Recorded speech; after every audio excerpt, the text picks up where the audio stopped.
also written some original books. And I got my start. It's kind of funny that I do so many media books because that was not really what I wanted to do with my writing career when I set out. I had a novel, and I thought it was a very, very good novel. And I sent it off back in the early 1990s, late 80s, to several different publishers. And back then, of course, we had no internet. You couldn't email a manuscript, nothing like that. You had to photocopy it and mail it off, and you could expect to wait a year before hearing back as to whether or not they thought your book was publishable. And so I did this, and I shopped around, and I got what, it sounds like an oxymoron, but it is not. I got the good rejection letters. And what the good rejection letters are is they don't begin, "Dear author." They begin with your name.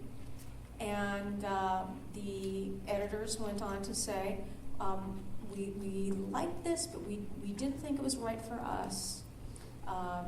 Or it's not something that we want to publish at this time, but send us your next. So herein is the first lesson. When an editor takes the time to say, send us your next, they mean it. They're not being polite. They don't have time to be polite. They can send out a form letter and be polite. But I was so hung up on this book. I thought this book was going to be it. I had 12 other books in the series planned out. I was just, And so instead of doing that, I instead of writing something new and sending it out, I kept sending out this book, and I kept getting the good rejection letters. And at one point, I had gotten on a list of authors for TSR, and those are the good people who gave the world Dungeons and Dragons. And so I got on this audition list. And the submissions were all read blind. They didn't know who wrote what submission. They were numbered, and they were just read. And the audition was for a book that they had the title Vampire of the Mists.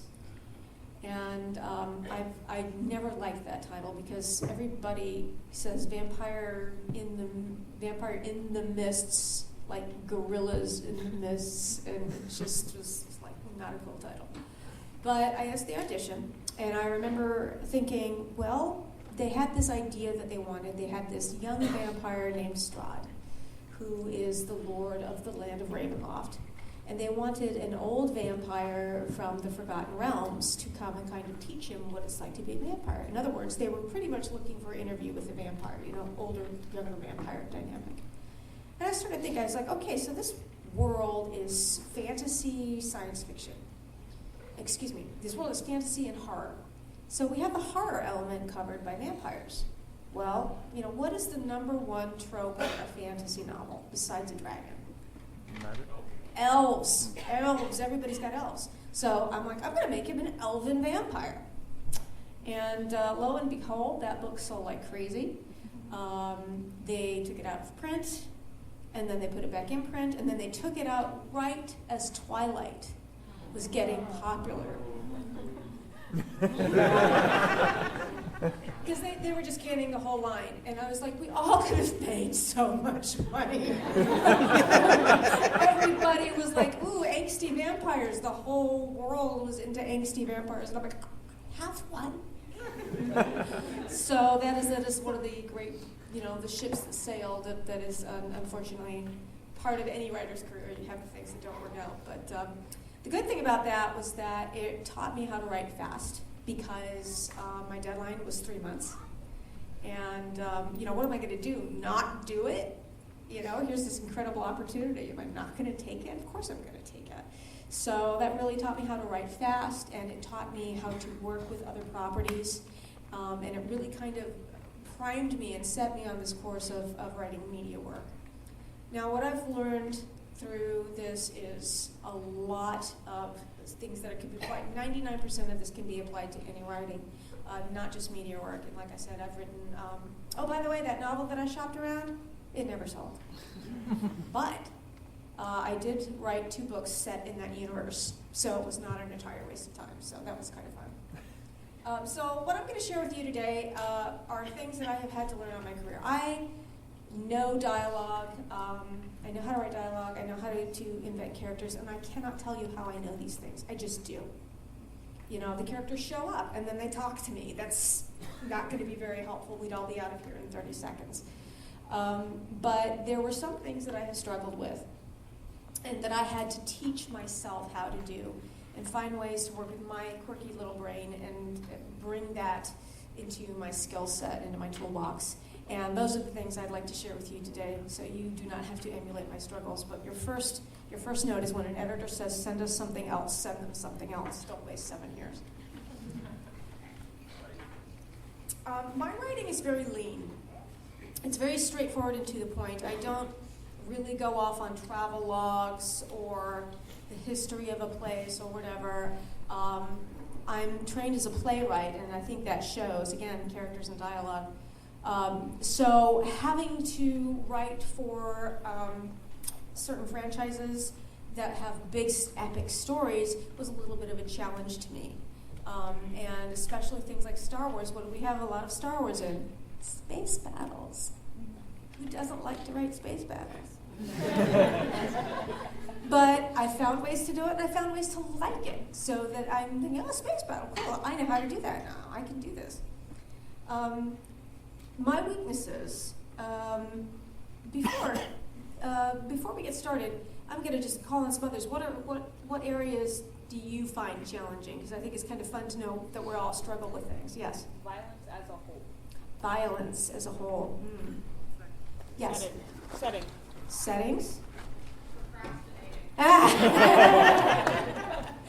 You know, here's a good way to cure procrastination. Tie it into food on your table to get the book done. It's a very good way to light a fire. Yes? Mushy stuff. Mushy stuff. Oh, I love that. Yes? Reconciling rubber science with the actual physical laws of the universe and like finding a way to make it believable and yet still fantastical. Yes. And particularly when they're fighting each other in 3 dimensions and there's lasers and absolutely. And you know what really is really sucky is when you have rubber science that you didn't make up, that doesn't reconcile with actual science, and you have to sell it. You have to say, oh no, it's totally cool. It's totally cool. And you know, it looks great on the screen, but then it says, what are the actual physics behind that? And you're like, I'll get back to you on that. So that is a big challenge. That is a big challenge. So hopefully some of you are hearing things that you're all nodding with, you know, not alone. My weaknesses, kryptonite. No, sorry. Sorry. I'm a little punchy today. I'm in a good place. My weaknesses are outlines, description, and action. And these are very important things. They teach you how to think about plotting. Outlines do that. Outlines, okay. When I say outline, how many of you think like Roman numeral 1 and then A and then 1 in parentheses? That's not what I'm talking about. You can let that go because I hate those too. When in a writing environment, when someone talks about an outline, it means a plot summary. But early on in my career, I got some really good advice, which is that if you need to make your outline as exciting as the book itself, because a lot of times once you get a book under your belt, you don't have to write the whole thing before you can interest in an agent or an author. You can sell on an outline. I sell on outlines. And so you need to learn how to make that as exciting and fun and to pull somebody in as the book is. And when you're doing this, it can be, you have different outlines for different purposes. It could be 5 pages, it could be 10, it could be 30, it could be 150. I know someone who does 150 pages. They're almost done with their book. They write the outline, they get everything done. This really is a good way to teach you about plotting, because you have to think about everything beforehand, which means you're able to set things up, and you don't go 150 pages in and then realize, crap, this is not going to work, because XYZ. So you have to go back to page 14 and start all over again. Now, for those of you out there who are people who just want to, who write and go where the story takes them, I salute you. It's something that I can't do because of the nature of my career, and it may not work for you, but I would suggest try it, because I could have I would have told you I could never write an outline. I must be free. And then, when you have to do something, suddenly you figure out how to do it. And now I find it incredibly useful, and the single biggest time saver of anything that I do writing-wise is to get a good, solid outline, because you work out most of the problems. And a lot of people are afraid of outlines because they're like, I don't want to be locked into something. It's like, it's your world, it's your story. You can take things out, you can put them in. Think of it as a roadmap. You want to get to California.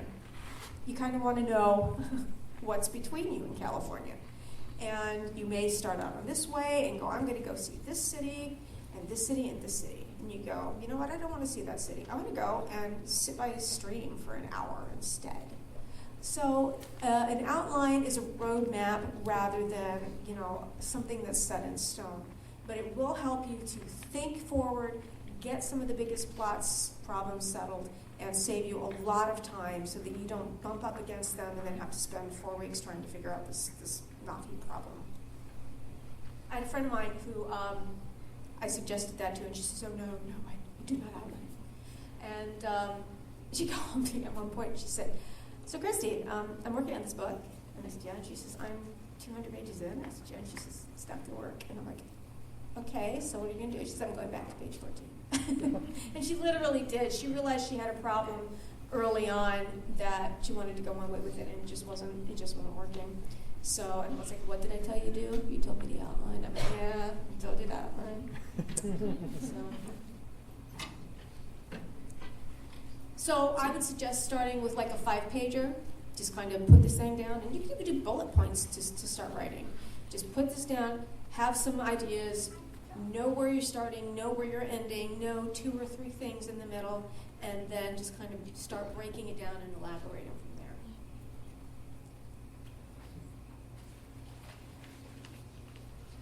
Really key when you're doing your outline, and even if you decide not to write an outline, I would be so happy if all of you would do this one thing, is know the ending. Know where you're getting to. And again, you can change it.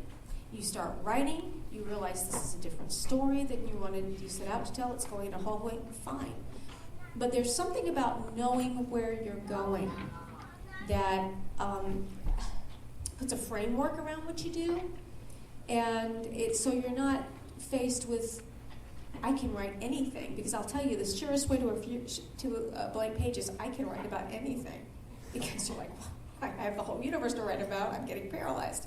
So know your ending, know where you want to start, know where you want to end, and then do whatever works for you in your particular muse to begin filling in those pages. Stephen King has a wonderful book out there called On Writing. And at the end of this, I'm going to read you a list of books that I would recommend. And I'm also going to post it on Twitter. And I'm at Christie Golden, capital C, capital G, if you're not following me already. But Stephen King wrote about this wonderful book on writing, and in it, he talks about how the process works for him. And he just has characters show up, and he starts off saying, there's this guy, and here's this guy. And, he's got this car. Okay, so it's a guy who's got this car, and this car is really pretty cool, but there's something weird about it. And then he'll just start going, but he always starts with, there's this guy. And when I'm doing media work, generally I know that I'm writing about an already pre-existing character.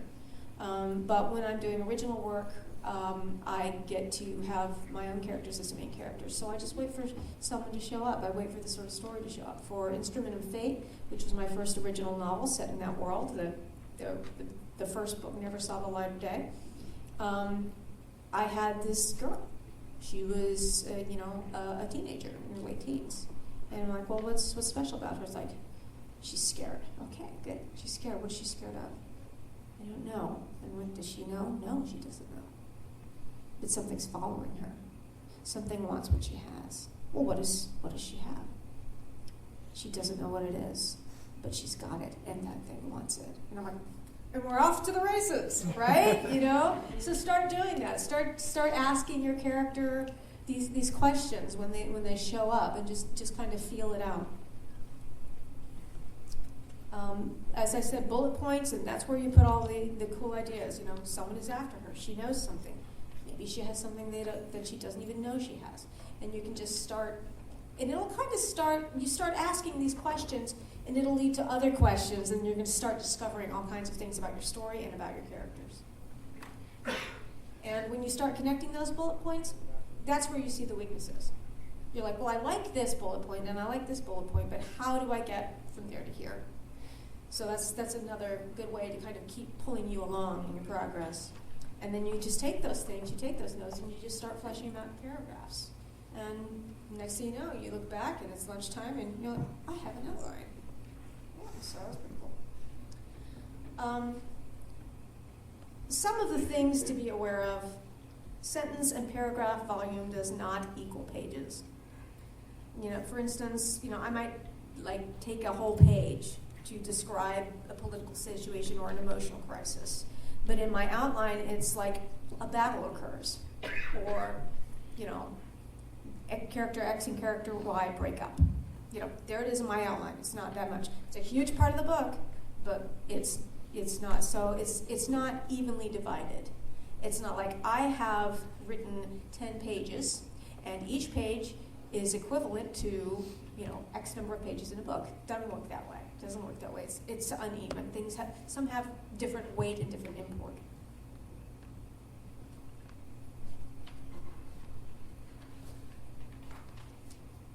Watch out for over-explaining.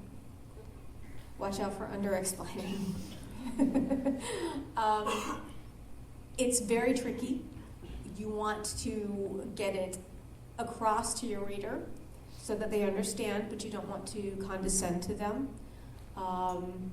And you also can sometimes play around with something called, if I said the unreliable narrator, do you all know what I mean by that?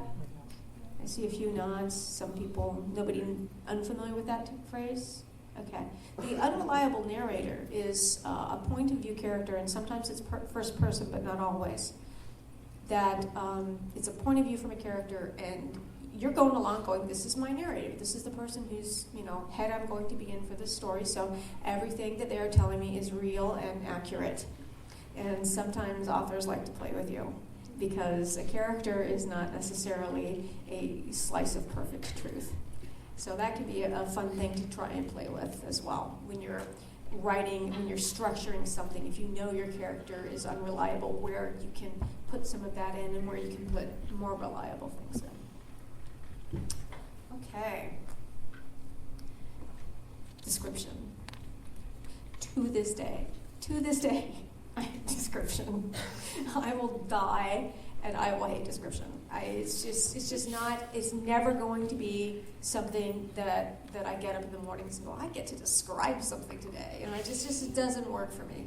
But I recognize its value, and I have found ways to make it, less tedious and to kind of get into it a little bit more. And here are my tricks for getting into description. First of all, use your senses. I am a very sensory person. For instance, I could be writing about something, and I'm like this event right now, and I'm like, it's I'm having a little hard time seeing people out there in the back. That's because the light's kind of dim, and it's coming from these sconces, and I'm a little bit cold, and this kind of creates a warm and intimate environment, though, which I'm really enjoying. And I wish this carpet was a little thicker. It's kind of hard to stand on it. So now I can take all these observations and I can put this out in the storyline. Do more than simply describe. Use this as a chance to tell us something about your culture. For instance, the Egyptians had terrible teeth. And I don't mean that in a funny way. I mean in a very bad way. They got infections. They had very poor understanding of how to take care of their teeth, and it often killed people. And one of the reasons for this was because bread was a common staple in their food, and it got mixed with sand. So this is something that now we know about Egyptians, is that their well-being was based on a culture of food that had grains that were not carefully filtered for sand. So that's kind of a cool thing, and you can bring that in. And that's a real-life example. It'll give you insight into the person. It can give you insight into a world. It will tell you a little about its agriculture, what it values. If you have a jungle environment, the clothing and the food is going to be very different from a desert environment. And who doesn't like food? I love food.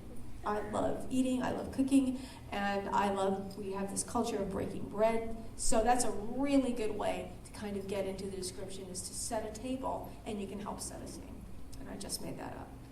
I'm keeping that. I'm going to put that in my next thing. Thank you. I'm theater trained. I'm trained as an actress. And so I think one of the reasons I do characters so well is I become the character. I play the role as I'm writing it. But you can also do that yourself, even if you're not theater trained. You can put yourself in the situation. What are you observing? Dive into that and really just think about it. Think about how it sounds, smells, and tastes, and how you feel in the room, and just really put yourself physically there. And then it starts to become a little more natural than just, the walls are blue, the carpet is gray, the carpet is made of, so. Really just inhabit the world, and your reader will come right along with you and inhabit it as well. Go for broke. Sometimes third person description can be more powerful than first. Just think big and sweeping. Another thing that I learned from theater is if I said business, how many of you would know what I was talking about? Theater, business. A couple people. So you may notice, next time you go to a play, plays particularly, less so in movies where you can have close-ups and stuff, but in a play, you're always seeing the whole person when they're on stage. And a business is something for that character to do that means that they're not doing this. Business also can tell something about the character. If somebody likes to do this,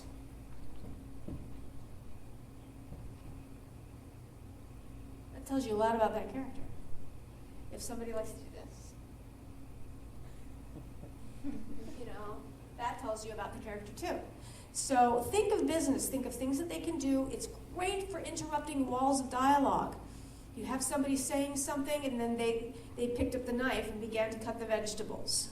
Or somebody else could pick up the knife and begin fingering it ominously. Things like that. So think about business. Think of things that the characters can be doing to interrupt the flow of dialogue and to establish character. Everything should do as much as possible. Not just break up the flow, but to establish the character, to establish the world. You can get a whole lot of mileage out of just a few phrases if you really think about it.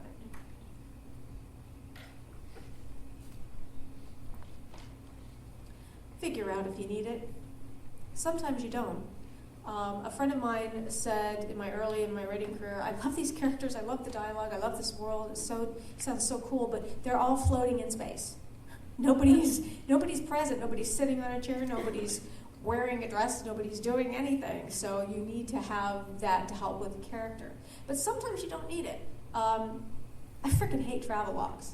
I get a big old fat fantasy book, and there's like 47 pages of the characters walking. And this is what they saw, and this is what they ate, and this is how they camped, and this is what the things that the camp were made of, and it was made from this silk, and this silk was spun by these worms that came to this country, blah, blah, blah, blah, blah. And I'm like, I'm done. Something needs to happen. Somebody talks, my eyes just glaze over. I skip it. I literally skip it because it just doesn't excite me. And sometimes you need that. Sometimes you're setting up something. If it turns out that those silkworms become very important later because suddenly it's, I don't know, somebody's developed a toxin and is killing them off, and this is going to ruin the cut, whatever. That's fine. But you don't have to have it just because everybody else is putting huge, massive chunks of description. Make it part of the story, make it serve you, make it as important as the dialogue or the characters or the action, but don't do it just because you feel you have to. This kind of goes with put yourself in the situation. I have become an experienced junkie because I have learned the best way to describe something is to do it. I remember getting into a old World War II P-51, and that was amazing to teach me how confined it was, and how the seats felt, how it smelled, where everything was, just to be in that space, to inhabit that space. I could look at photos of all of those things, and I would not get the same thing. So become an experienced junkie. Try to learn something.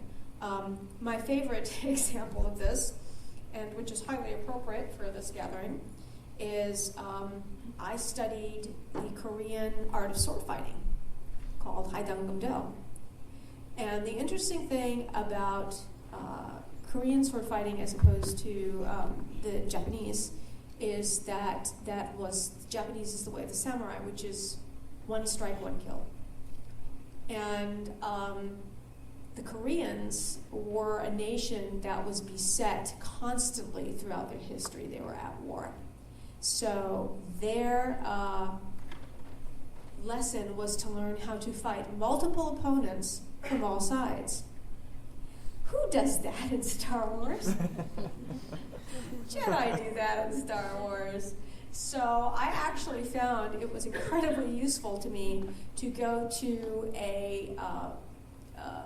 to learn this martial art, and I'll just don't remember very much of it, but for an example, you would strike, turn,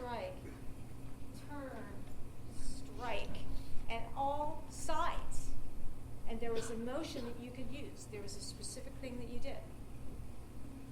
So the next time I was writing for Fate of the Jedi, and I got to have Luke and Ben and Astara and Gavar Kai all fighting together against the bad guys, other bad guys because they're Sith, but the other bad guys, I was able to utilize my training from that, and that was really pretty cool. I was like, hey, I just did a kata.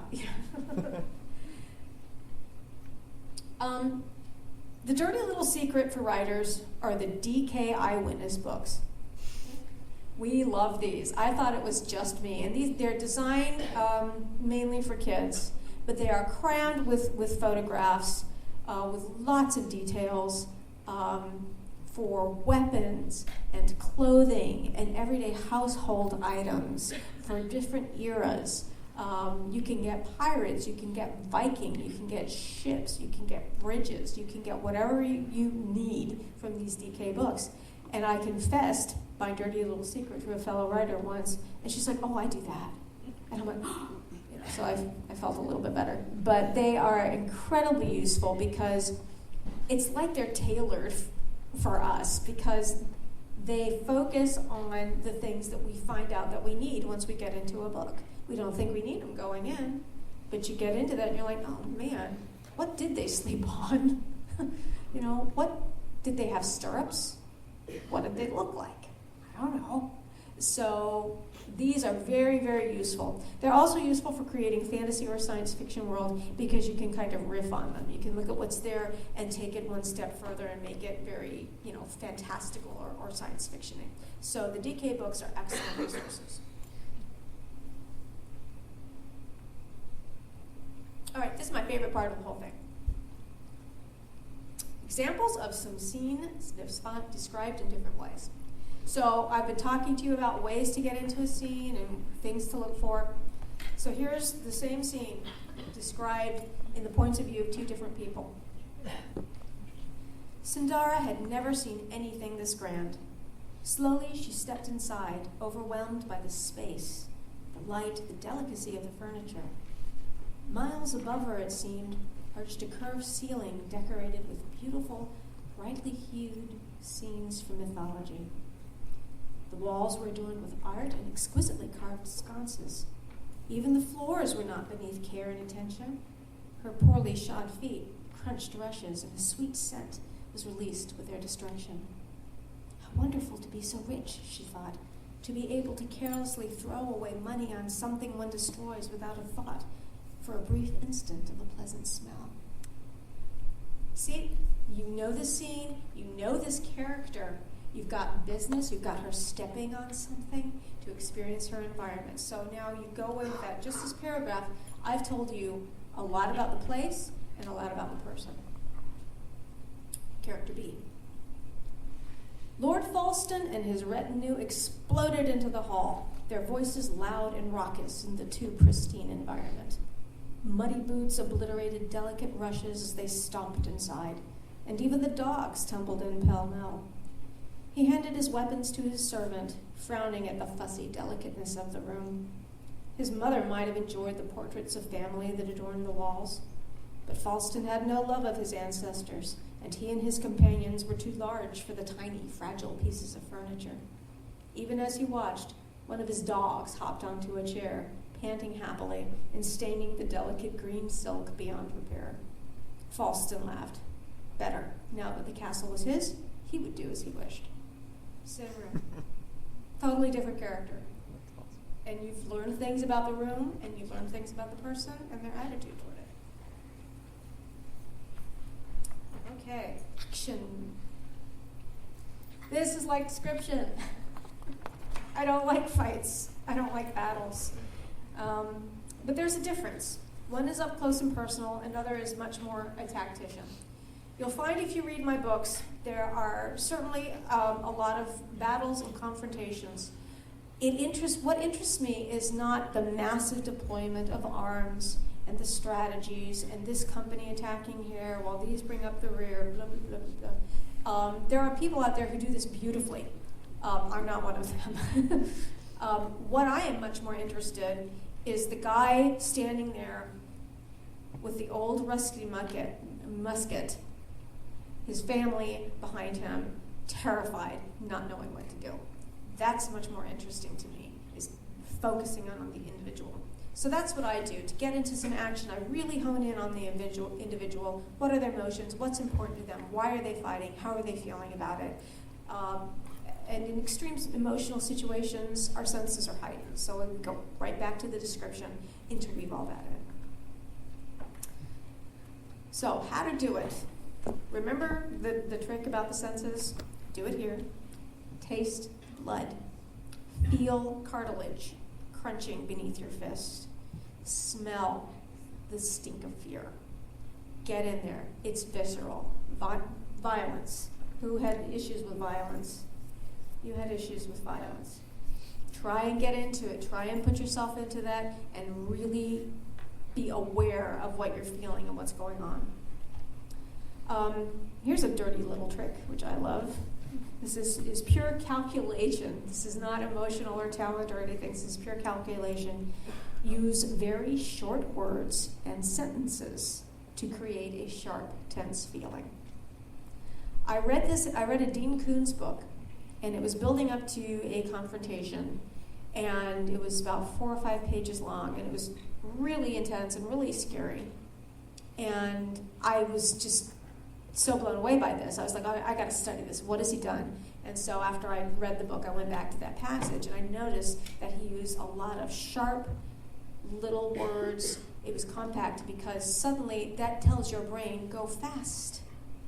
Go fast. These are sharp words. You can read them quickly. They're short. Go. Because longer phrases and sentences will teach us to calm down and relax. But short ones don't. They don't. They just don't. So use that, and that is something that you can use like an architect to build tension in a scene.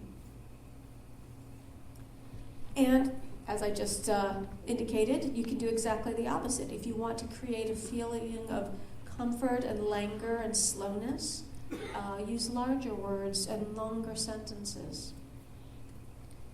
Another trick about this is to use, I want to address the, never mind.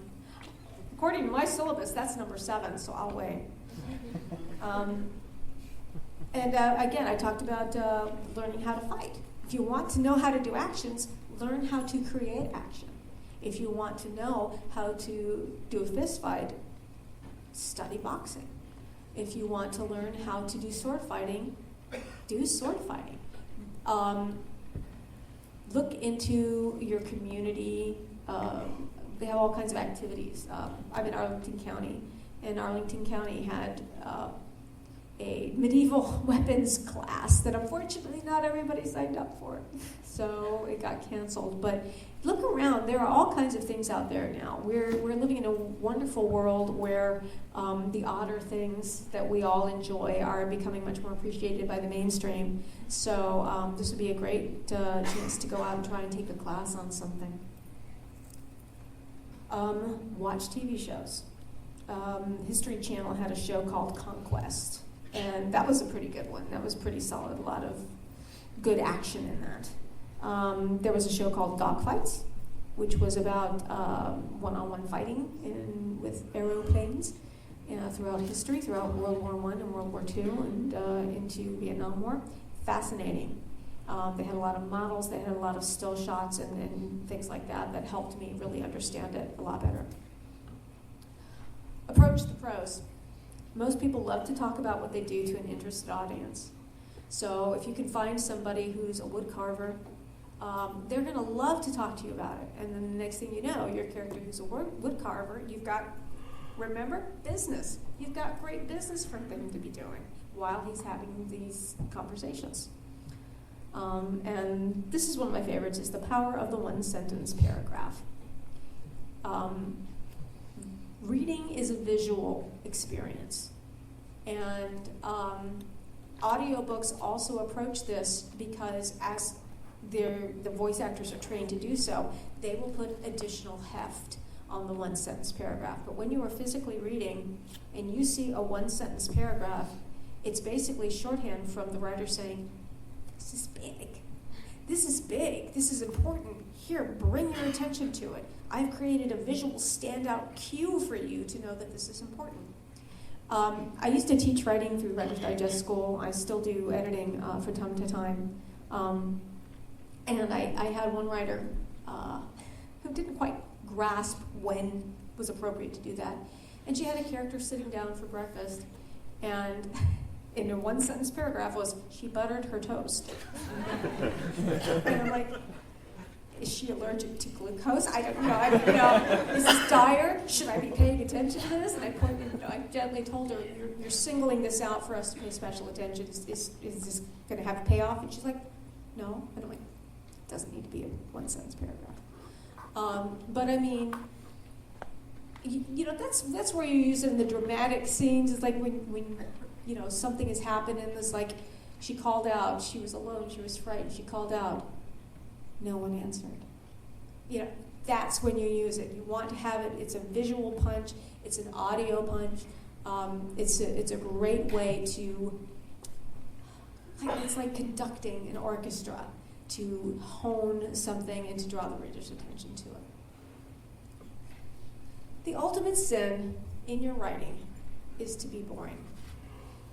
Even lots of blasters firing can be boring. Bring the personal aspect into it, or if you don't, relish the uncaring, brutal dispassion of it. And now I will open that. Some useful books. Like I said, I'm going to put these up on my Twitter feed. Bird by Bird by Anne Lamott. It's a really great book about just being a writer and living with that in your head. It's hilarious and it's poignant and it completely sums up that experience. My single favorite book on writing is The Writer's Journey by Christopher Vogler, and it's based on Joseph Campbell's The Hero's Journey work, which, as we all know, inspired this little movie called Star Wars. I love it. It's a 12-point program, and I often do it when I feel stagnant or stuck on something. I'll go back and revisit that. The Writer's Digest books has a series called the How Done It series, and it's mainly for mystery writers, but I have several of them, and I consult them frequently. Some may be out of print. And they are Armed and Dangerous, A Writer's Guide to Weapons, Cause of Death, A Writer's Cause of Death, Informator and Forensic Medicine, Deadly Doses, A Writer's Guide to Poisons, Malicious Intent, A Writer's Guide to How Murderers, Robbers, Rapists, and Other Criminals Think, Modus Operandi, A Writer's Guide to How Criminals Think, Murder 1, A Writer's Guide to Homicide, Police Procedural, A Writer's Guide to Police and How They Work, and my favorite, and I'll end with that and then open it to questions because there's an anecdote here. I had most of these, and there was one that was missing that I really, really wanted. And this was back before the internet. And so I was at a bookstore, and I saw across the couple of, about 10, 15 feet away, I saw it on the shelf. And I yelped the title happily, because I was surprised and pleased. So I'm standing there with my then husband, and I turn around and I suddenly go, body trauma! And I scurried over, and it was kind of loud. I was just so happy to have it. So that is my favorite of those. So I am happy to open it up to questions. Let's see, what time are we at? We have plenty of time. Like I said, I write lean and brief. But I'll be happy to answer about the things that I discussed or any other questions you might have. Yes, sir. Two sort of related questions. You have been writing in the Star Wars universe. How much free, like, I'm sure with Dark Disciple, they sort of gave you an outline from the Clone Wars. But for other types of work, how much of a structure do they give you beforehand? And how much opportunity do you have to just create the story yourself? And then the second one is with the Star Wars universe, most of the EU seem to follow characters from the movies into other stories. Are they open to stories with totally unique characters, just onto itself? Okay, that's a lot. First of all, the thing that I have to say, I am about to crush dreams right now, and I am, like Doctor Who says, I am so sorry. But you cannot go home tonight, write up a Star Wars novel, and find a way to get it published. It doesn't work that way. Media tie-in books have to come from writers who are already established. Now, that can be a short story, it can be a novel, but you have to have some sort of writing credentials. And the reason for that is they want somebody who they know can complete a book, because a lot of people can't. It's hard to complete a full manuscript. And I applaud anyone who ever does it, because that's huge. They need people who can accept criticism. A lot of writers can't. I know writers who write their own stuff who would perish in media because they're going to get told that, no, that you can't do that. And they have to be able to write quickly, as Jennifer Heddle said in the panel. So if you want to write for Star Wars, Star Trek, World of Warcraft, whatever, your job is to become the best writer you can. There are still plenty of science fiction and fantasy magazines out there. There are places where you can sell your story professionally. Get a few stories out there, attract the attention of an agent, and that's the other thing. You generally have to be agented. And then they can reach out on your behalf and begin dialogue about, hey, this person really loves Star Wars, and here are some of their short stories. Do you have any place for him or her in your lineup coming down the pipe? So that's the, hello. That's the first thing that you need to do if you want to write in a shared world. Secondly, in answer to your question, it totally varies.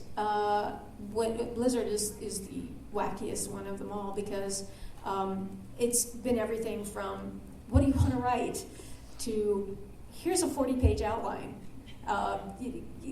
Sometimes they know exactly what they want you to write. Sometimes they're completely open to what you want to do, and if you know the material well enough, you can say, I've always wanted to write about this character. As for Star Wars, I think we're still establishing right now with the shift to Legends that we experienced a couple of years ago. I think they're still establishing what they want to do, and they are working so incredibly hard to make sure everything fits together in a logical and reasonable way so that they don't have conflicts, they don't have, that just doesn't work because we did this. So they're going forward very slowly and very carefully, and everything is super well thought out at this point going forward. I was tapped to do the Battlefront game book, Inferno Squad, because I have worked with over a dozen different IPs. And I'm very familiar with how to write a gaming novel and what gamers like and what they enjoy and how to bring that to life in the form of a book. And so they just, at one point they decided, hey, why don't we make a book about this? And so they reached out to me immediately because I was open, and I have done gaming novels, and I've also done Star Wars. So that's how I got that lovely assignment. I'm so happy to be writing that. But going forward, I think we just have to keep watching and waiting to see how they decide to open things up. Yes, ma'am. Listening to you talk has actually gotten me really excited. Yay. Apparently we had almost the exact same process and hate a lot of the same things. Particularly when you have to turn a manuscript around really quickly, I made my first sale last year. And Congratulations. Oh, thank you. When you have something that you need to turn around quickly, it has been my experience, and this time where the thing actually sold. It came back to the editor with quite a bit of red ink on the page. How many times do you typically find you go back and forth with the editor before you have a finished product that's ready to move on that everybody's happy with? It depends on the editor and the franchise, because most of what I do these days is media work. I will say a lot less than I used to. Practice may not make perfect, but it certainly makes better. And because of the time crunch, sometimes we only have a chance to do one draft and a few things on one other pass. But by now, I'm generally comfortable enough with how to construct a novel and familiar enough with what the readers want from a X novel, from a Y novel, that I can turn out a very, very solid first draft. With things like Blizzard and Story Group, there are a lot of chefs in the kitchen, so that exponentially makes it a little bit more. It's kind of funny because sometimes they'll start talking to each other in the comments about things. It's kind of cute, But you'll also be able to see what's a real problem and what's one person's just, gosh, I would really like it if. Because if the same problem keeps cropping up in people's comments, that's probably an actual real problem. But you do have to have a thick enough skin, especially now where everybody and their brother can come and write a review on your book. Some of those things are just gutting. Some of the things people say are just really cruel. And you have to have a thick enough skin to be able to deal with that, or at least enough restraint to not look, which I'm still cultivating. And you have to have a thin enough skin to be sensitive enough to reach people's hearts when you write. So it's kind of a balancing act. Yes. I finish a couple drafts and everything of manuscripts and stuff, but I always seem to get stuck when I get to the point of going back and fixing the plot holes. Do you have any advice on how to fix, like, generally keep everything consistent or maybe part of the parts together? It's hard. I think editing is harder than writing. But that's where the real work comes in. That's where the rubber meets the road. But do you outline? I do, but then I get writing and something happens and I'm like, okay, let's sometimes that's the right thing to do. I'm going to take a moment and I'll come right back to your question, but before I forget, a little anecdote I had about that. I had, this wasn't a huge major plot thing, but it was an important turning point in the story. A character had been killed, and she had been really badly mutilated when she was attacked. And a spell had been put on her body so that it looked whole and peaceful. And these two brothers, one of whom is the leader of a group of thieves, and the other one of whom is a spy, are meeting to talk about it. And one character says, the service was beautiful, and the other character was supposed to say, yes, it was, and then go on, and here are plot developments. And instead, I'm typing, and this happens to me so rarely. I think maybe 2 or 3 times this has ever happened to me, so it's almost like magic when it happens. And I'm typing, and he says, it was a farce. And I was like, tell me more. So you're listening, and he went on this rant, and he says, that girl died as badly as it is possible for a person to die. And we are standing here as if she were an old woman who passed away in her sleep. And I was just like, oh, you are mad, dude. You are mad. And it was right. He was right to be mad. He was absolutely right to be mad. And that's not, what's at play here feels magical and mystical. What it is meant that I had done a really good job of understanding the character. So that when I reached that point in the outline, when he was supposed to say one thing, he was so well developed enough that it felt false to have him speak that way. He needed to speak this way, which was truer than the character. So you're going to run across things like that. That's part of it. You are developing it. You are learning. You go, oh, I can do this. I don't know that there are any real tricks. Maybe a strong glass of whiskey. Or someone to rub your feet, whichever you prefer. But it is hard. Editing is very, very, very hard. And I am doing editing right now, and all the little pieces go there, and then you have to remember to clean up there, and you have to do whatever. If you can, if you are not working on a killer deadline, it is good to let it sit. Get your first draft done, go away, leave it for a few days, a couple of weeks, come back, and you'll see things that you didn't see before because you were too close to it. And a lot of times that helps. The other thing is I practice gratitude every day. I think of 3 things I'm grateful for in the morning and 3 things I'm grateful for at night. And because sometimes I'm just pissed at the world, and it helps me realize that I don't need to be. And one of them is I kind of, with a little grin, I thank my subconscious. I say, thank you, subconscious. Thank you for that great insight in the shower this morning. It was amazing. Because your brain can be trained to work things out while you're sleeping, while you're doing something else, and then the solution will come, and you're like, oh, this really belongs here, and this really belongs there. So take some breathers from it, be patient with yourself, and try to just be aware that you have a subconscious that is working overtime for you, often solving problems if you'll give it a chance. You, sir. Yeah, you talk about editing and you talk about outlining. Do you use any sort of like writing software or note cards or handwriting? I'm trying to learn Scrivener because I have heard good things about it. I resisted for a long time. I'm like, no. Must be pure. You not sully it with that. So and now I'm like, this might be a really good idea. So I've not done it, but I hear good things about Scrivener in particular. So I have a feeling it might. I do colored index cards. So I have like all over the floor. So they said, Scrivener is just like that. And I'm like, oh, that might work for me. No, I'll look into that in my copious spare time. And but yeah, that's the one thing I have heard from writers that I respect that they say works well. Sir, yes, you.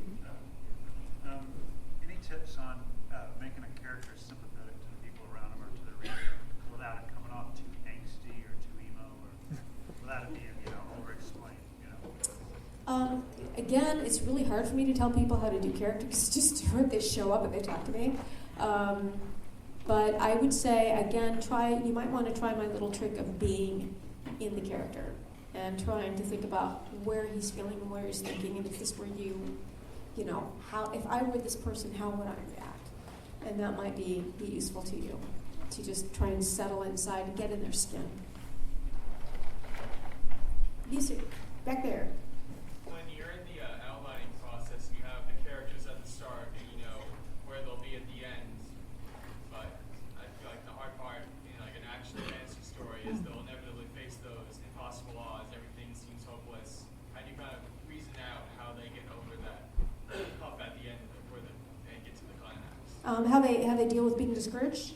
How they deal with like the big point at the end where the villain's about to win, like everything seems doomed. Well, that's going to completely depend on the character, because everyone's going to have a different reaction to that. You need to figure out if your character is the sort who, that's one of the things. I have a couple of themes that I really, really enjoy working with, and one of them is how is it that some people get up and keep fighting, and others just lie down and die? How is it? What keeps these people getting to their feet? And hopefully, you will have done your due diligence through the whole book. You will have set up this character as you will have given us examples where he's been very resilient, or maybe examples where things have just consistently not worked out for him, and that's been chipping away. He's trying to be hopeful, but every time he turns around, it goes out of him. And at this moment, he's completely despairing. Again, that's character stuff. I would say try to set up towards this climax, and if you know that you want to have a character react a certain way when faced with this last final challenge, set that up. Build that into the character. Give us examples. Give him business. Maybe he's nervous. Maybe he drums his fingers a lot. So maybe he cuts and runs. So that when it happens, it's what they say in character. It's completely right for that character to react that way. Or what's really fun is to have somebody who has always thought of himself as a coward or whatever, and he completely thinks that this is going to happen. I'm never going to be able to face this. I'm just not going to handle this. And have the moment change something. Because people change. Tragedy, big things in our lives, they change us. And it is also believable, if you can do it well enough, to have a character saying, you know what? I've run away. I've been a coward. I've let people down. But not today. That's also fun to do too. So I love characters because they're so much fun to hang out with. All right, I have a closing down here. I can take a couple more. Yes. What is your writing schedule like? I get up in the morning. I do some stretches. I have my coffee and my breakfast and my shower. I read what I did the day before, kind of look through it, do some light editing on it, and that kind of gets me into my mindset to go forward. It's kind of like getting a running start. Do you have like a word count goal or a time goal? I generally figure out my deadline. I'm like, okay, if my deadline is in X weeks, how many pages a day do I have to write to make my page count? And can I make it a 5-day week, or is this going to be a 7-day week project? And, where can I fudge? I also factor in time for being sick. I always try to have at least one day off a week, but that has not worked for the last several months. I have been crazy the last several months. But it's kind of a logical, mathematical thing, and that keeps pulling me on. So, yes. How far in advance did you know that your new book was going to be tied into Battle Part 2, and how did you keep that secret for the... I kept it with difficulty. I knew about it going in. Because they said, well, you know how to write gaming novels, so there's a gaming novel for you. And I'm like, so, that's been difficult. Because first I couldn't even talk about the project, and then I could talk about the project, but not that it was a Battlefront. And I actually had an authors panel right before the announcement panel. So I'm like, it's a book. It's a good book. And now I'm like, yes, it is a backflip book, and it's about this. It's the other thing. So those are also, if you want to write tie-in material, do not be an internet blabbermouth, because that is the quickest way to get off of anybody's good list. You need to be able to keep mum even when it's awkward or even when you're bursting about something. All right, one final one. Who's got the very best question? You in the middle. How detailed do you outline? Because I was taught that you had to break it into chapters, and each chapter had to be broken into scenes, and the scenes had to have the conflict and the escalation and the resolution, which had to tie into the arc with the chapter, which had to tie into the arc with the overall story, which has to tie into the character arc, which is why I just stopped.